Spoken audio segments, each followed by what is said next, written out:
ഞാൻ നിങ്ങളടുത്ത് ചോദിക്കട്ടെ, ലൈഫിൽ ഏറ്റവും ഇങ്ങനെ മെമ്മറബിൾ ആയിട്ടുള്ള പെട്ടെന്ന് മനസ്സിൽ നിന്ന് പോവാത്ത ചില കാര്യങ്ങളുണ്ടല്ലോ, അങ്ങനെ ഏതെങ്കിലും ഒരു സ്റ്റോറി പറയാനുണ്ടോ? ഇവിടുന്ന് കോയമ്പത്തൂർ മെഡിക്കൽ കോളേജിലേക്ക് ഒരു ലേഡിയാണ്, ഒരു 10-40 വയസ്സുണ്ടാവും. ഇവിടെ ചികിത്സയൊക്കെ ഏതാണ്ട് പൂർത്തിയായി എന്ന് പറഞ്ഞാൽ ഇനി ഇവിടെ ഒന്നും ചെയ്യാനില്ലെന്ന് പറഞ്ഞിട്ടാണ് കൊണ്ട് പോകുന്നത്. ഹൈ റിസ്ക് കേസായിട്ടാണ് പോകുന്നത്. അപ്പോൾ പോകുന്ന വഴിക്ക് അന്ന് കുതിരാൻ പണി നടക്കുന്ന ടൈമാണ്.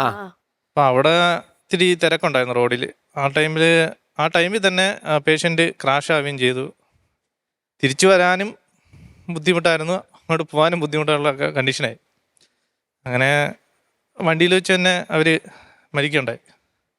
ഒന്നും ചെയ്യാം, നമുക്ക് പരമാവധി ചെയ്യാൻ പറ്റുന്ന കാര്യങ്ങളെല്ലാം വണ്ടിയിൽ തന്നെ ചെയ്തു. അതല്ല എന്നെ ഏറ്റവും കൂടുതൽ വിഷമിപ്പിച്ച. പിന്നെ ബോഡി ആയിട്ടാണ് പോകുന്നത് കോയമ്പത്തൂരേക്ക്. ഹോസ്പിറ്റലിൽ വിളിച്ച് ചോദിച്ചപ്പോൾ അത് എത്തിക്കാൻ പറഞ്ഞു.